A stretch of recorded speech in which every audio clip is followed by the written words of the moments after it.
नमस्कार किसान भाइयों, स्वागत है आप सभी का हमारे यूट्यूब चैनल एग्री डॉक्टर विकास शर्मा पर।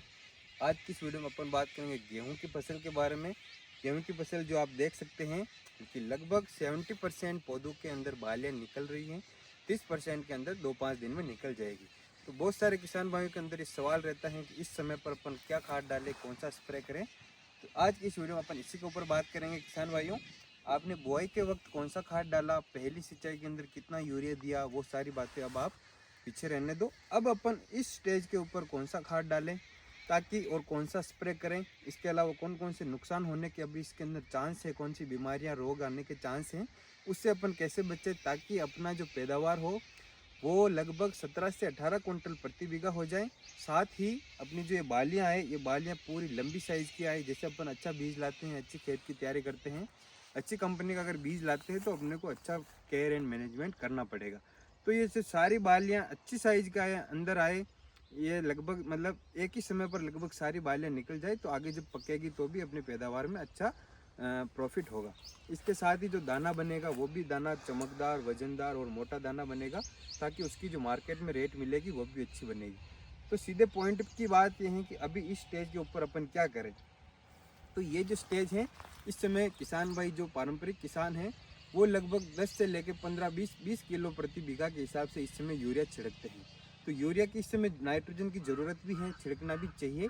लेकिन अगर अपन यूरिया के साथ कैल्शियम नाइट्रेट जो खाद आता है लगभग 10 किलोग्राम प्रति बीघा के हिसाब से, वो 20 किलोग्राम प्रति एकड़ के हिसाब से अगर अपन कैल्शियम नाइट्रेट प्लस 15 किलोग्राम बीघा के हिसाब से अपन, या फिर 20 किलोग्राम प्रति बीघा के हिसाब से, प्रति एकड़ के हिसाब से, सीधे अपन एकड़ की बात करेंगे, 20 किलोग्राम यूरिया और 15 किलोग्राम कैल्शियम नाइट्रेट प्रति एकड़ के हिसाब से अगर अपन इस समय डालें और फिर अगर अपन इसमें सिंचाई करें तो अपनी फसल को कैल्शियम भी मिल जाएगा और नाइट्रोजन नाइट्रेट फॉर्म में भी मिल जाएगा, और यूरिया डालेंगे उससे नाइट्रोजन भी मिल जाएगा।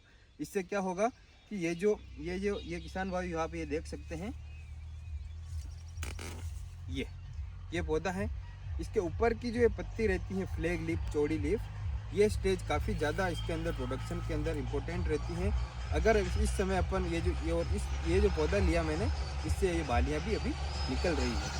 तो अपन जो ये खाद डालेंगे कैल्शियम नाइट्रेट और यूरिया, इससे ये सारी बालियाँ एकदम बाहर आ जाएगी, अच्छा फसल को ताकत मिलेगी और साथ ही जो बालियाँ निकलेगी वो पूरी साइज की आएगी, उसके अंदर मुनाफा प्रॉफिट अच्छा होगा। अगली बात करें अपन कि ये तो अपन ने इन जड़ों में खाद दे दिया, ऊपर से कौन सी चीज़ का स्प्रे करें। तो इस समय अपन ने यूरिया, तो जैसे यूरिया और कैल्शियम नाइट्रेट दिया तो नाइट्रोजन तो मिल गई।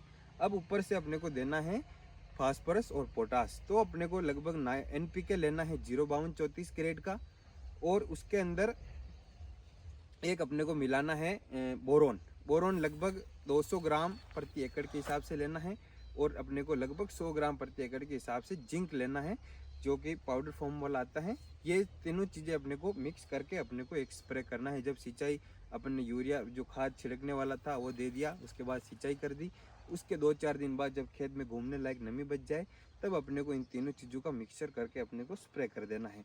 उससे क्या होगा, इन रंध्रों के माध्यम से ये जो पोषक तत्व हैं ये अंदर जाएंगे और फसल को जड़ों से भी ताकत मिलेगी, पत्तों से भी मिलेगी। ये पत्तियां हैं जो एकदम हरी रहेगी, और प्रोडक्शन का सीधा फंडा ये है कि जितनी ये फ्लैग लीफ आपकी हरी रहेगी उतना ज़्यादा प्रकाश संश्लेषण करेगी, भोजन बनाएगी और आपके जो बाली हैं अच्छे से आकार लेगी।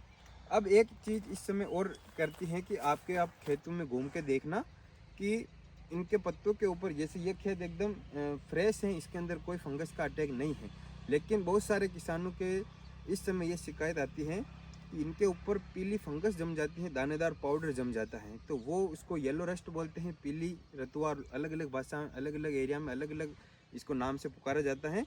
तो उनका कंट्रोल करने के लिए, उससे अगर अपन कंट्रोल नहीं करें तो अपने पैदावार लगभग 20 से 30% तक कम हो जाएगी। तो उसका कंट्रोल के लिए अपने को इसी समय स्प्रे करना पड़ेगा। आप प्रोपिकोनाजोल 25 EC या फिर टेबुकोनाजोल, इनमें से कोई सा भी एक फंजीसाइड मार्केट से लाएं, और दुकानदार जो मात्रा बताएं उसके अनुसार अपने को प्रोपिकोनाजोल या फिर टेबुकोनाजोल का अपने को स्प्रे करना है। कोशिश करें कि जो न्यूट्रिएंट्स का जो स्प्रे कर रहे हैं, बोरोन, जिंक और NPK का, उनका एक अलग स्प्रे करें, और ये जो फंगीसाइड है इसका आप अलग स्प्रे करें ताकि आपको अच्छा बेहतर रिजल्ट देखने को मिलेगा।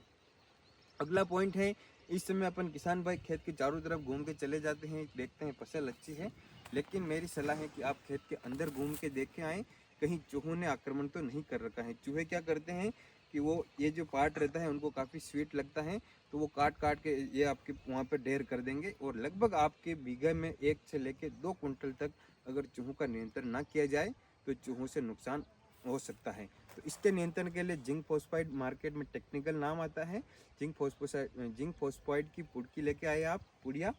और जो आपके गेहूं या मक्की जो भी अनाज रहता है उनको आप शाम के समय उबाल लें, सुबह उसके अंदर गुड़, थोड़ा सा मिठास के लिए गुड़ और थोड़ी सी वो जिंक फॉस्फाइड जितनी दुकानदार मात्रा बताए उसके अनुसार मिला के, और अपने को शाम के समय जो ये आपकी मेड़बंदियाँ रहती हैं उस पर इस प्रकार से आपको बिखेर देनी है, जिधर भी चूहों के अटैक हो या फिर खेत के चारों तरफ जहाँ से चूहे आते हो और बीच में अंदर अंदर कहीं कहीं पर आप ये डाल दें, इससे आपके चूहों का नियंत्रण हो जाएगा। किसान भाइयों, इस समय गेहूं के अंदर की जाने वाली क्रियाएं यही हैं। इसके अलावा कोई आपके मन में डाउट है तो आप कमेंट सेक्शन में जाकर कमेंट कर सकते हैं। वीडियो को अधिक से अधिक शेयर करें। धन्यवाद।